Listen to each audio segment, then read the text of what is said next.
Hello and welcome to Inside the 209. I'm John Ellis, our first guest, Jose Rojas, number 4 in the world on the IRT. Welcome, Jose. Thank you, John. Thank you for having me. We're going to break this up into different segments for this interview, and the first segment is going to be your Echelon racquetball segment. So, you've been with Echelon since you were a 17-year-old junior, kind of came to us a little later in your junior career. Why did you make that change? I decided it was time for a change. I knew you were with Echelon. I wanted to be, on the same team as you. I knew that a couple other guys were going to join as well, so I figured, it's more of a family-knit team, so I decided that was the right way to go. You've had various models of rackets in your tenure with Echelon. Talk a little bit about some of your favorites. My favorite was the 03 RG. It's a lot lighter, more control, and I felt like I didn't need the power. And then now I use the Toron Light. That's my favorite racket as of now. I decided this change because it's the same control, yet more power. What about the new ESP Toron? I know I've made the switch to that. It's a little bit more powerful than the Toron Light. Any plans for you to switch over? The racket came in a little later, so I don't want to just jump into a new racket, especially this late in the season. So I'm going to wait till the second half. That's when I switched to the Toron Light last year, or 2 years ago, I'm sorry. And it was I didn't switch until February, and I won my first pro stop. Yeah. So I'm going to wait to make sure that I'm ready for it. I can't just jump into another racket. It's too difficult for me. So you said it came a little late in the season, but we're only in the second term of the year. It's been done, and it's only October right now. So you're just going to wait till mid-season is what you're saying, and then make the switch. Yes, I'm sorry. Yes, that's what I meant. Interesting. Does that happen often on tour? No, it doesn't. It doesn't. But it helped me with the Toron Light. I wanted to make sure that I was ready for it. Especially how there's going to be more tournaments in the second half. So once the last tournament of this first half of the season is over, then I'll decide whether I want to make a switch or not. Is there some kind of old memory feeling here back to 2 years ago when you won the San Diego stop using the Toron Light for the first time? Are you trying to recreate kind of that same feeling? Yeah, maybe so. Yeah, I mean, I figured I had more time to get ready for it, so I'm gonna do that. Sounds like it'll be a lot of hard work over the winter break. I mean, I'm always working hard. Absolutely, absolutely. Now, your Echelon career so far as a professional started when you were a junior still, 17. You had some good upsets early on. You've evolved now into one of the touring veterans at only 23 years. You're 23, right? Right. Sometimes I like to think of you as 26, 27. Yeah, who doesn't? It seems like you've been around for a while. I like to think other people think I'm 18. Yeah, that's true. Good point. So, talk to us a little bit about the evolution of your pro career from the junior stage to where you are right now. I mean, it's changed a lot. At the beginning, before I even started the pros, I thought I was this big shot. I mean, I didn't come off as a cocky guy. I didn't want to, but I felt like, I could hang with these pros. Then when I first got on the court with, a top 8 pro, it was just a whole nother world. These guys are, I figured these guys are so good. They put in the hard work, the dedication, and I knew that this is what I wanted to do. So as I got older, experience started to kick in, and I got into these close matches with these top pros, and I started believing that I could, hang with these guys, and before I knew it, I was beating some of the guys. And then I won my second pro stop a couple weeks ago. Yeah, absolutely. Nice one. We'll touch on that a little bit later for sure. Back to the rackets for a sec. You talk about using specific rackets, and they all have the RG, Ruben Gonzalez, name to it. Now, what kind of connection do you feel with Ruben? I love him. He's like another father figure to me. Although we don't keep in touch as much as I would like to outside of the tournaments, when we're there, I hug him like he's, a family member. He's great. I love his personality. When I look at him, I see myself in however many years that is from now. Yeah, absolutely. I think a lot of people see that kind of connection. And Ruben's been the face of Echelon for so many years, and that's changing now to your mug. And how does that feel? How does that make you feel to be the face of Echelon now? It feels great. I don't try to really think about it. What I'm really worried about is being number 1 in the world. That's my main priority. But come to think of it, it feels good. It feels like I'm, the heir to the throne. You know what I mean? The next heir. So it feels great. So the last question I'll ask you about, Jose, is as you get older now, are you going to have more involvement with the product line at Echelon, and anything specific you'd like to see Echelon come out with in the future? I haven't really thought about it as of now. I would love to be a part of it, but like I said, I'm really just worried about playing. Echelon already makes great product. I can't complain, so I'm going to go with that and just try to be number 1 in the world. Absolutely. Well, as part of the Echelon management staff, really pleased that you're our top professional, and we look forward to watching you for years and years to come with Team Echelon. And we'll be right back with Inside the 209. My name is Ruben Gonzalez, former #1 Hall of Famer. Been playing with Echelon for 35 years, and this is the Echelon racket that I'm playing with, which is called the Toron, and it's named after me, and this is what a racket that everyone should be playing with. Ruben Gonzalez. No.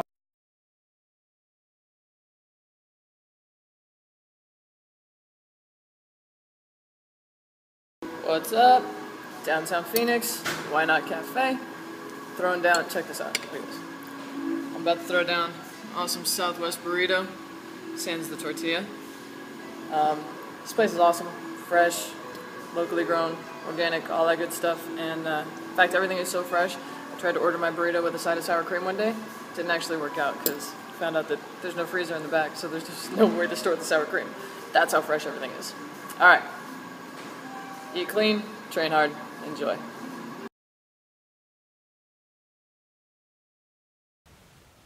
Welcome back to Inside the 209. Jose Rojas is our guest. We're going to continue on now with the on and off the court segment of this interview. Jose, congratulations on graduating from the University of Pacific. What was your degree in? It was business administration with a concentration in marketing and finance. Now, are you going to use that? Yeah, someday I will. I figured that, being in racquetball, it's all business, outside of just playing. So I figured one day I'm going to eventually use it. Absolutely. And talk about school for a little bit. How challenging was that to try to play the tour and be a full-time college student? I'm really noticing it now that I don't go to school. I mean, you graduate from high school and then you go right into college. It's just what you do. You play racquetball and you go to school, and now it's just, I realized that it's so challenging. It was so tough. I remember times where I just wanted to quit, either just drop out of school or just stop playing racquetball and just focus on school. Yeah. Hey, we're all really impressed with you getting through that like you did, and it means a lot to all of us. What are your days like here in Stockton now that you don't have school? I just wake up and go train, go play racquetball, watch some video, hang out, just enjoy life, enjoy time with my family. That's for sure. That's what I really enjoy the most, is because when I had school, I couldn't hang out with my brothers. I couldn't hang out with my mom. Now I see them a lot more, and it's a blessing for sure. And I know how much of a mama's boy you are too. I mean, Yeah. you're one of the nicest moms in the world, so Absolutely. Spending time with her is really important. Now, the big question around town right now, and the rumor amongst all your buddies here is, will you stay in Stockton as you continue your professional career, or are you looking to move? It's 50-50 right now. I'm in the process of buying a house, and I was at first going to move into it to see what life is like on my own, but now it's like I might want to rent it out, and eventually move down south to Orange County.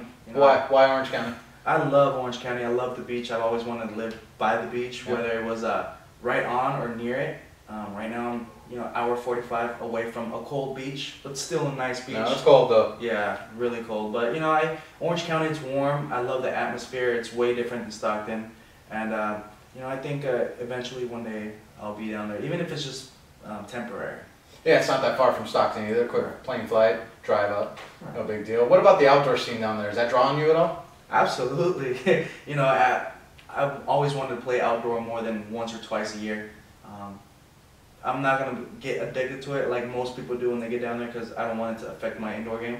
But it's always nice going outside and doing something else, playing racquetball, in the sun. So the social life in Orange County compared to Stockton's probably a factor in that, would you say? Probably a little different. No, it's definitely a lot different. How is the social life for you these days? If I'm at a tournament, it's fun because we go to the big cities. But here in Stockton, it's I have to drive to Sacramento, or go to the Bay Area, San Francisco, Oakland, to have fun. And I'm graduate, so I want to have some fun, especially the fun I didn't get to have in college because of racquetball and always being busy. So it's definitely a big change. You're an available man. Jose Rojas is available these days, ladies. You're a single man right now. Yeah. You trying to look for Mrs. Rojas, or No, just sitting back? I'm sitting back and having fun. I'm getting to meet a lot of new people, and it's great. Besides all your performances, we're going to go a different direction for a second. Okay. Besides all your performances on the court, what else do you want to accomplish in life? You know, I just want to be successful, and that doesn't mean having a lot of money. That just means being comfortable and being happy. Make sure that I don't have to worry about anything, although that's tough to do. I just want to be successful, and whether that's having my own business or being #1 in the world, or you know, just living in a place where I want to live and not worry about anything. Let's say racquetball is not a part of your life all these years. Okay. Do you have any idea what you might be thinking about doing now?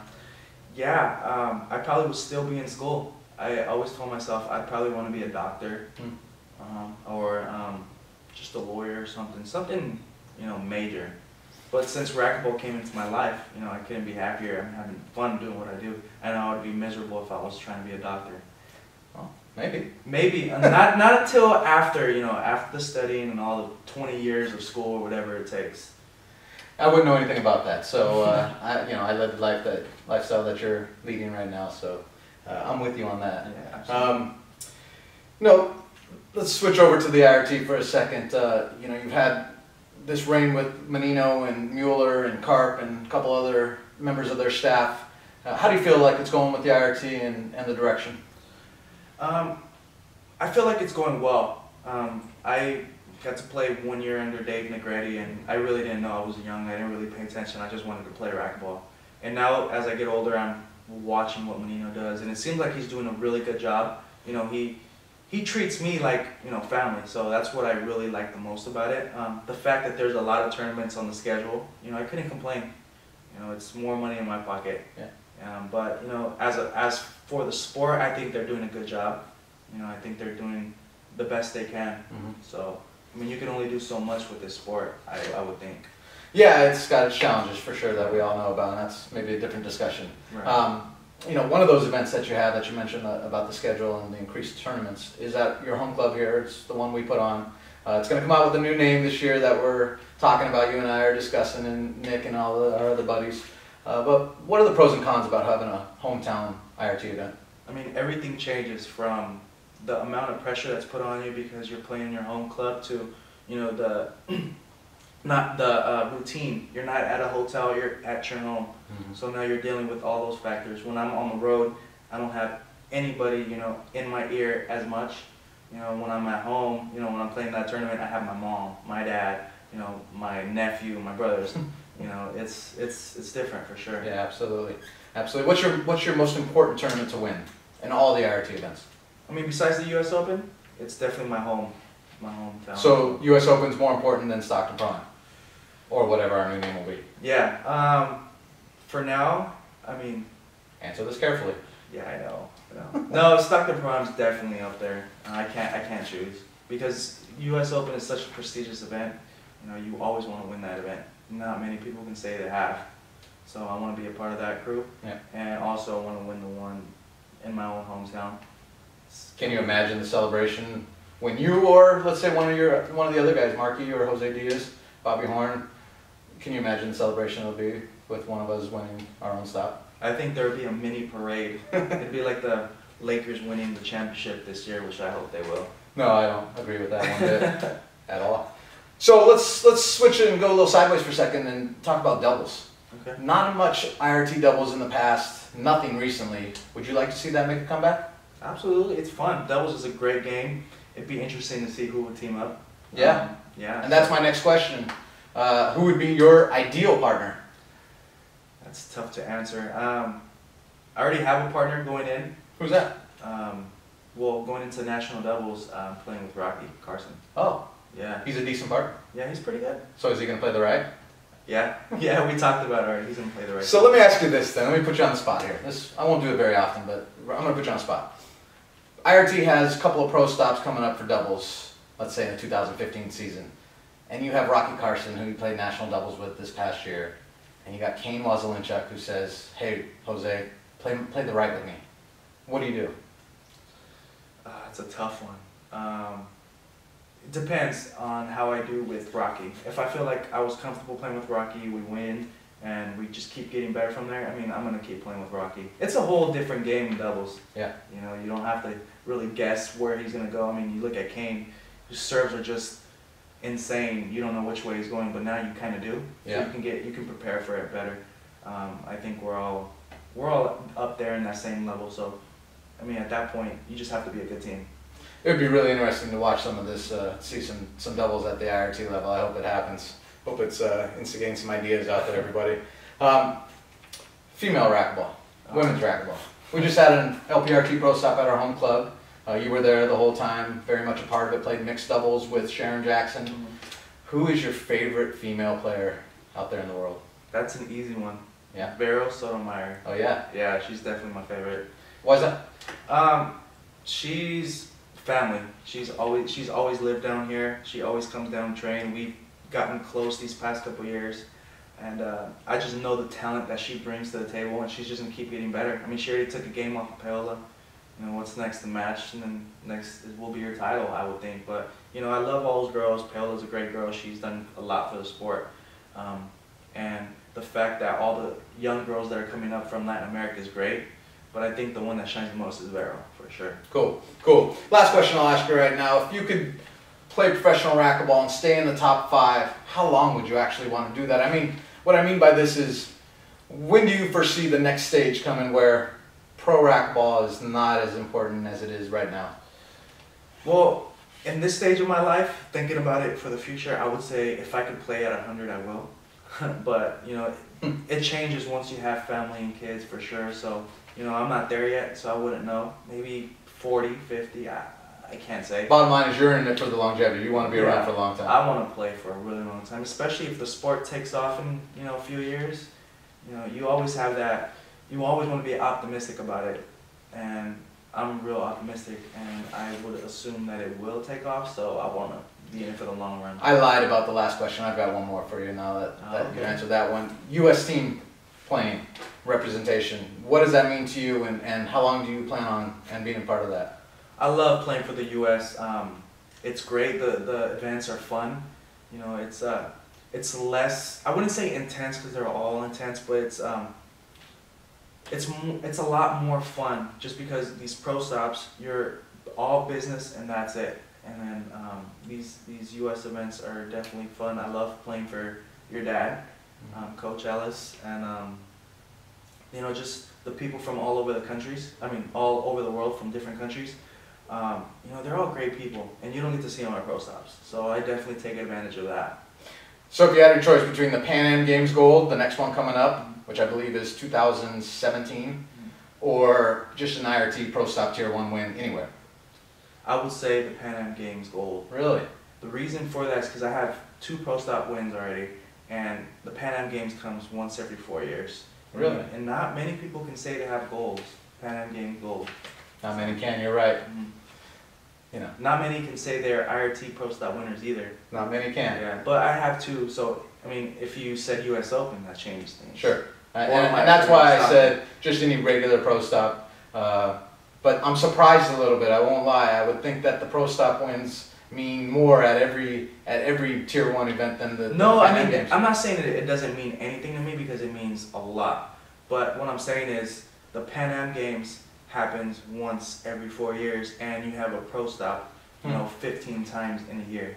Well, that's great news for the United States, because for you to value the Pan Am gold medal as much as you do, that means that we're going to have you representing us in some quality ball for a long time. Absolutely. So that's great. Jose, thanks very much. We'll be back here at Inside the 209 for our final segment. We're going to talk about Kansas City coming up here next. It's all day. That's all we do. We work out, eat, sleep. All right. That's all.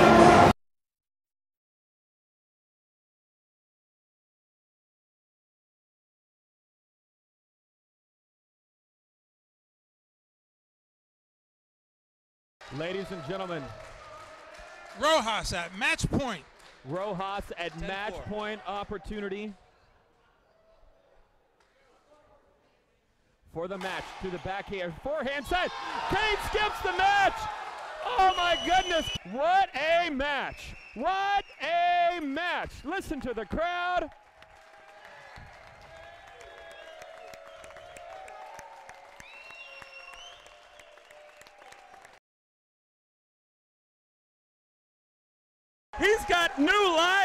He's 1 point away again, serving for the match for a 6th time.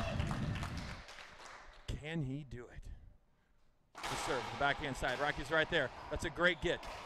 Jose leaves his feet, goes up top. Rocky retreats back.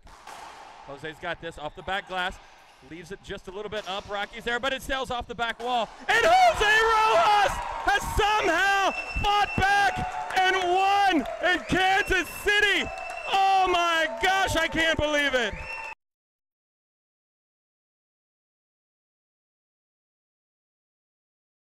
Welcome back to Inside the 209. I'm John Ellis. We're here with Jose Rojas, our first guest. We're going to talk about Kansas City now, Jose. That's probably a great topic to bring up, right? Yeah, of course. Congratulations on your Tier 1 win. It's your 2nd of your career. Yeah, it is. Thank you. Kansas City now, so obviously that has a great feeling in your heart. You're going back there pretty soon. What's that feel like? Actually Garden City and going back to Kansas, but it feels great, going back. I'm sure all the people that were in Kansas City are going to come and watch and support me.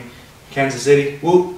Yep, absolutely. Yeah. Now, you got over the hump of beating 2 guys you hadn't beat previously, and Kane Wozzelinchuk #1, #2 Rocky Carson, beat #1 in the semis, #2 in the finals. What's that mean to you to finally get over this hump? Oh, it just means, that the work that I'm putting in is finally paying off. I always believed I could do it, but now that it actually happened, it feels even better. But I got to put that behind me and move forward and try to keep winning my next stop. Before you do that, let me ask you, why did it take so long? I mean, these guys are awesome athletes. They're great players. I mean, you gotta respect how well they play and their dedication to the game. But I couldn't tell you why it took so long. Just I would say I would have to blame it on school. I didn't have enough time to really practice and train like I wanted to, or like I should have, to be able to compete with these guys, because this is what they do. They live, breathe the game, and I wasn't doing that. Had that part-time, and I had school part-time. So now that I finally was able to focus on racquetball full-time in the off-season, I feel like it's finally paying off. Let's stay with those 2 guys for a second, because they're quite veteran. They're, I don't know exactly how old they are, but they're in their low to middle 30s. How long do you think they're both going to be around, each individually? I think Rocky will be there for a really long time. He's just in incredible shape, and so is Kane. I think as soon as Kane starts to drop a little bit, that just comes with age. Or if he doesn't drop, you just never know. That's how of an incredible athlete he is. I would say they're both going to be in for, I would give them 10 years. I kind of felt like you were backtracking just a little bit right there on Kane for a second. Yeah. Rocky's in incredible shape, everyone knows that, but maybe Kane's not quite as dedicated to the conditioning. Is that the way you truly feel? I mean, be honest here. Do you feel that way, that you don't think Kane's going to be around quite as long as Rocky? I think after seeing him at the U.S. Open, I think he's starting to put in that work like he did when he first came on tour. He's starting to get in. I mean, he was already in really good shape, but now he's getting in even crazier shape. So I think he's in it for the long run. I don't see him getting bored anytime soon, because I'm working way too hard for that. Give myself that respect. So I like that. I mean, what you're saying is, Kane's gonna have new challenges coming up. He's already been in it for the long haul. I mean, he's the greatest ever in terms of wins and U.S. Open wins. So you're saying he's got another challenge coming here with yourself and a bunch of younger guys. Absolutely. I mean, that's time. All the young guys are gonna come up, and we're all gonna give it all we have. Yeah. Speaking of that, before I get back to Kansas City for a second, at 23, you're a veteran now, #4 in the world. Not as old as the 3 guys ahead of you, not even close. But do you feel that youth coming up with not only your brother and Jose Diaz, but guys like De La Rosa and all the young guys out there? Do you feel that, and what's that feel like? Yeah, I do at times. I see these young kids, coming up, and they're having the same success that I was having. So they're going to be the ones that I'm going to be challenged and playing against in the future. So 5 years from now. So. Aside from Kane and Rocky, because I predict they'll play another 10 years. Yeah. But I do feel like a veteran for sure. Yeah. Yeah. So. Now back to KC for a second. The crowds there obviously were on your side in semis. Looked like in the finals as well, until you had a 2-0 lead in match point. Then they wanted Rocky to make it back. What is it? What about that crowd helped you during that moment? They're just the amount they were cheering. They were into the game so much, like never before. It felt like I was in Chihuahua, Mexico. You know, when you're in Chihuahua, it's just incredible. You know, the people are into it, and it's rare that you find a crowd that gets into it that much. And it might have been just the fact that, you know, history was being made that weekend, that they were so into it. But, you know, Kansas City is a great place to play. The people there are just incredible, and they really showed it that weekend, and they really helped me get through that match against Rocky and Kane. Yeah, I mean, let's talk about the Rocky match, because the Kane match went relatively smooth. Lost the first game pretty badly, but then, you know, toughed out 3 games in a row and won. Right. The Rocky match, 2 games up, playing awesome, dominating, up pretty big in the third.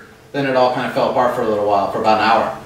Yeah. What happened? What was that feeling like to kind of give away that lead? I mean, it was just miserable. He just, it was miserable just because you're up 2-0, yeah, and you're expected to win that third game. And I think I was up that third game 9-5, and he came back and just toughed it out and won. And I expected Rocky to at least tough it out. You know, I didn't expect him to come back and win because, you know, obviously you want to be the one to think about you're going to win the match. You know, he played well, and then I started to fall off. I started thinking too much. First 2 games, I was just flowing. I just let the game come to me. And then that 5th game, I started playing a little better, and then he started coming back. And, you know, Rocky's that type of player that's going to make you work, and he puts a lot of pressure on you. So if you don't capitalize and you don't execute, then he's going to take advantage of it for sure. You had some setups in game 3 to get to point 10 and possibly point 11. Were there nerves involved at that point? Oh, Were you yeah. nervous? I wouldn't say nervous. I was just anxious. You know, that was my second pro stop win, and my first time potentially going to beat Rocky. I was pretty hyped about it, and I think instead of keeping my cool, you know, playing my own game, I tried to do too much, and that was my problem. Let me ask you something, because I think there's a correlation. You played Rocky in the War Champs in the semifinals in Huntington Beach in July, and you were up 1-0, 10-0 on his courts, and then you lost. And it wasn't like you did anything wrong to lose it. He reeled you in with his outdoor greatness. Right. But how did that match factor in for Kansas City? I knew that he was going to try to come back and try to reel me in again, so I was prepared for it. So although he did reel me in and he had match point against me in the 5th game, I still toughed it out, because in the outdoors I didn't really tough it out. I just I did tough it out, but I didn't really have that, you know, that urge to come back like I did in the 5th game, and I didn't want it as bad because it was just outdoor. I played for fun, and to be honest, I didn't expect to go into a tiebreaker against Rocky. But the fact that I was playing well, and I gained confidence, and I knew that I could, you know, I could beat this guy. Yeah, and that moment is captured for us by our buddy Jimmy Oliver. You know, captured that screensaver moment with you laying on your back, and put the big words "victory" above it, and then smaller words says, "Sometimes it takes everything you got." Right. You're laying on the ground after the match is over. You can't even get up to shake Rocky's hand. What was going on there? Was it just thinking about it, or were you hurt? I was hurting a little bit. You know, both my legs were cramping. My hamstrings were cramping. So as soon as I hit that backhand shot that was in the middle of the court to roll the ball out to win the match, my legs just went completely straight and numb. Like, not numb, but it just ached from the cramp, and I couldn't move after that. I just fell to the ground. I'm glad I rolled the ball out, because if I had played another point, it would have taken me a little bit time to get. Yeah, it looked like it. Well, it was a great moment for yourself, and we have that captured, you know, on photo now and all that, and hopefully we're going to recreate a bunch of those here going forward this season. I would say so, but I don't want to deal with the cramping, and I won't. Yeah, absolutely. Well, Jose, we'll do this again. We'll have round 2 of the Jose Rojas interview maybe several months down the line from now. I'll let you play some more ball. Absolutely. And have some more things to talk about. But thanks for joining us today. Thank you. Good luck this season. I appreciate it. And thanks for joining us, everybody out there, with Inside the 209, our first guest, Jose Rojas.